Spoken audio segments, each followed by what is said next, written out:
가져왔는데 예. 이제 의전 서열 1위 얘기해도 되겠습니까? 예. 1위 얘기하겠습니다. 예비비 얘기도 했고, 근데 뭐 예비비라는 것은 결과적으로는 이제 사후에 견제할 수밖에 없는 성격이 좀 있어서 이제 뒤늦게 드러난 것인데 이거를 2023년 결산된 내용도 총선 이후에 이제 국민들은 보고를 받은 것이고 이 예비비 내용도 결과적으로 이렇게 드러나게 되는 거거든요. 근데 이거를 대통령실이 과연 예견을 못했을까? 이런 사람들이 튀어나오면 당연히 비판을 받을 걸 몰랐을까?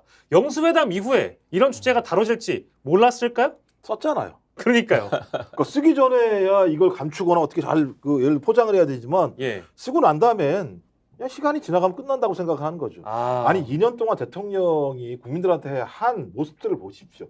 국민들이 두려웠으면 예. 2년 동안 그런 식의 좀 통치 운영을 했겠습니까? 아니, 1년 6개월 내내 지지율이 30%대인데 국민한테 반성도 안 하고 있고 총선에서 108석밖에 못 얻었는데 한다는 얘기가 국정 운영 방향은 옳았다. 예. 이게 세심하지 못했다 이런 거잖아요. 예. 그러니까 자기 부인은 박절하지 못해서 그런 문제가 생기는 것이고 자기 문제는 세심하지 못해서 그런 일이 생기는 것이고 정치가 박절하지 않고 세심하지 않은 걸로 됩니까? 그러니까 정치를 이런 식으로 생각을 하니까 뭐 예를 들면 그 용산 이전할 때 한 600억 갖다 쓸 수 있는 거지. 그 다음에 해외 순방 모자라면 갖다 쓸 수 있는 걸 생각하는 거예요. 예. 그러니까 국민들이 낸 세금이 얼마나 중요하고 불효급하게 써야 되는지에 대한 관념이 없는 거죠. 그런 관념이 있었다고 한다면 이렇게 쓰지 못했겠죠. 그리고 쓰는 것이 필요하다 그러면 물어봤겠죠. 예. 야당한테라도 물어보든 국민한테 물어봐서 이런 상황이 벌어졌습니다. 우리 돈이 모자르니까 좀 써야 되겠는데 예의밖에 없습니다라고 얘기하든지 그런 얘기도 안 했잖아요. 몰래 예. 쓴 거지 뭐 누가 뭐라 그래도요. 이거. 예. 이미 다 드러날 줄 몰랐다면 바보고 무능한 거고 드러났는데도 불구하고 그거에 대한 마땅한 어떤 해명이나 이런 것들이 없다면 국민들은 앞으로 더 이제 분노하게 될 텐데 이런 전면전의 상황이라는 게 당연히 올 것이라고 저는 대통령실에서 예상하지 않았겠는가. 즉 영수회담에 적절한 코스프레 한번 해주고 나서 그 이후에 어차피 우린 또 싸우게 될 것이다. 이 정도의 예상은 대통령실에서 충분히 할 수 있었지 않았을까요? 했지만 막는다고 했겠죠. 예상했지만 막을 수 있다 이렇게 판단했을 테고요. 그런데 지금 막을 수 없는 상황으로 가고 있습니다. 돈 이야기 나와서 하나 더 말씀드리면 저 예비비 수백억 원 이야기했죠. 오늘 한 언론에서 보도를 했습니다. 예. 민생 토론회 지금 수십 번 했죠. 예. 거기 나오면서 한 회사가 민생 토론을 하는데 9천 몇백만 원 예산을 받아서 했어요. 예. 알고 보니까 그 회사가 없어요. 회사가 없는 건 아니죠. 예. 어느 아파트 몇 동 몇 호에 그 회사가 있는 자 여기에다가 이제 대통령의 민생 토론회의 현장 행사를 맡겼다는 거예요. 예. 자 이게 상식적으로 대통령실에서 일어날 수 있는 일이냐? 설사 특정에게 주고 싶으면 예. 형식 요건을 갖춘 특정 회사에다 줘가지고 거기에서 재하청을 주든지 아예 드러내놓고 특정 회사에 9천 몇백만 원 예산을 줘서 어떤 행사를 어떻게 했는지 모르겠지만 이게 뭡니까? 이게 예산 쓸 수 있으니까 내가 주고 싶은 건 그냥 주는 거야? 예. 예산이 있으니까 예비 편성해서 해외 나가서 우리 펑펑 쓰자? 이거 법적으로 문제 있어 없어? 이것만 이제 따진 거 아니에요. 예. 자 여기는 그러면 상식과 도덕이 없습니까? 윤리도 없습니까? 우리 세상은 모든 것이 법적으로만 잣대를 다 가지고 있습니까? 예. 자 이런 이제 행태로 돈에 대한 인식, 예산에 대한 인식.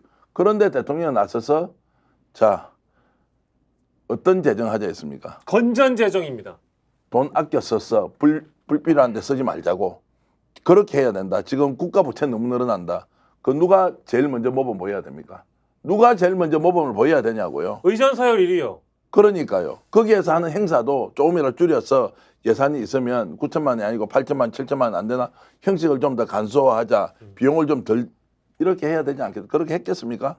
건전재정하자고 외쳐놓고 내 아는 사람은 다 일 주는 거고 국가가 이미 확보해 놓은 예산 법적으로 문제없으니까 다 쓰자? 그 국회의장하고 다를 게 어디 있어요. 그것이 지금 우리 국민들에게 보여주는 의전 서열 1위와 그 주변에서 하고 있는 사람들의 본 모습이다. 이거 저는 기억하고 있어야 한다고 말씀드리겠습니다. 그러니까 진짜 웃긴 나라예요. 법무부 장관은 영수증이 휘발됐다고 얘기하고 웃기잖아요. 대통령실은 위령회사한테 돈 주고 그러니까 펑펑 쓰는 거예요. 펑펑 쓰는 거. 그러니까 검찰총장 검사할 때 했던 방식인 거죠. 그냥 특활비 이런 거 돈 그냥 눈먼 돈 갖다가 막 펑펑 쓰던 버릇을 가지고 있으면서 자 나라 돈 중에서 그런 돈 어디 있어? 예. 그돈 펑펑 쓴 거지 따지고 보면. 예. 근데 제가 볼 때 이거 유령회사는 이건 제가 볼 때 수사해야죠. 수사해서 그 돈이 어디로 갔는지 예. 확인을 해야겠죠. 분명히. 예. 그 유령 회사에 대한 부분은 오늘 오마이뉴스의 단독 보도로 제가 확인을 했는데요. 이 행사를 대통령실 민생토론회 행사를 하는데 이게 수억 원대 용역을 맡기는데 사무실이 없어. 아니면 간판이 걸려 있는데 다른 간판이야.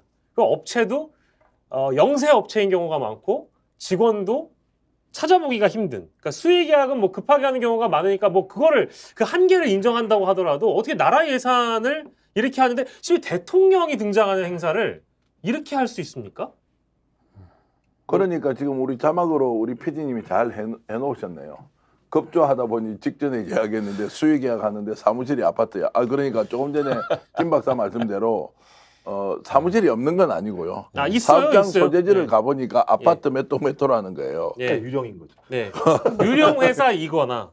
네. 아니 그 아파트에서 이제 사업을 하고 있다고 또 주장을 하면은 걸리기 때문에 어쨌든 그 유령이든 아니든 그런 회사에 대통령실이 행사를 맡겼다는 게 이게 설명이 되냐고요. 그 사람이 누구냐고요. 예. 그리고 대통령실 그 이전에 이전할 때 인테리어 공사한 거 다 수익했다고 이미 나와서 많은 비판을 받았어요. 예.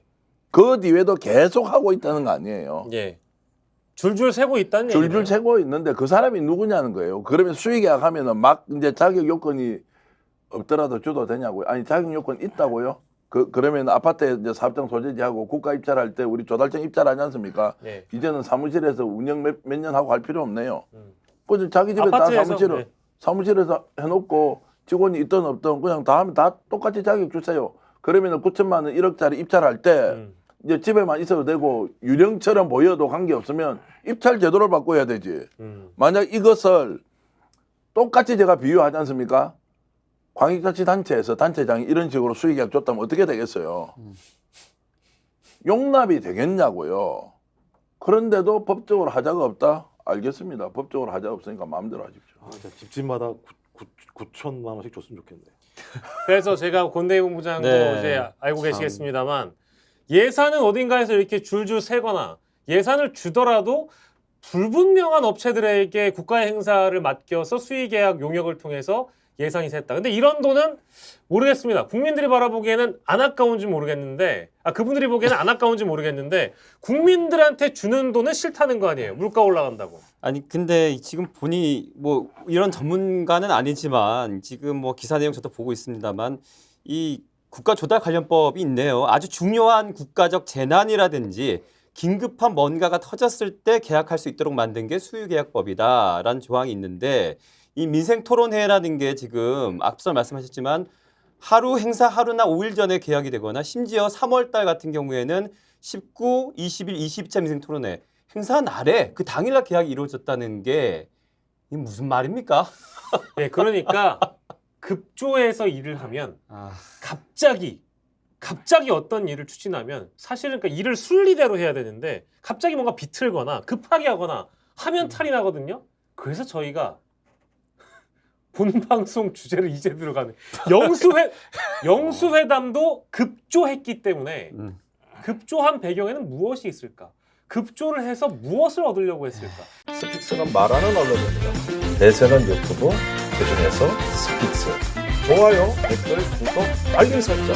여러분이 저희를 사랑해 주시고 우리가 여러분을 사랑하는 4가지 방법입니다.